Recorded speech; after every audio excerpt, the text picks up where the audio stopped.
জনরে দোনোজনরে খাঁচার মধ্যে বাঁধছি। আজকে এদেরকে গোসল দেব, কারণ এমনি গোসল করাইতে নিলে এরা আমারে খামচি দেয়, এদিক সেদিক দৌড়াদৌড়ি করে, তার জন্য এই টেকনিক।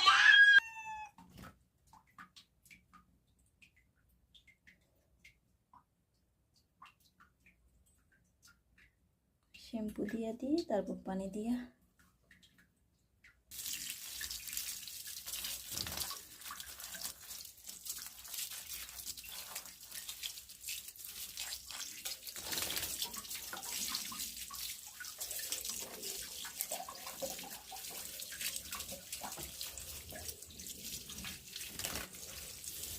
গোসল দিলে কিন্তু এদেরকে অনেক ফর্সা লাগে।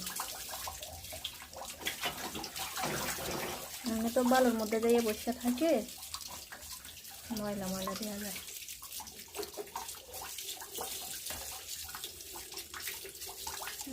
কি অবস্থা যে করলাম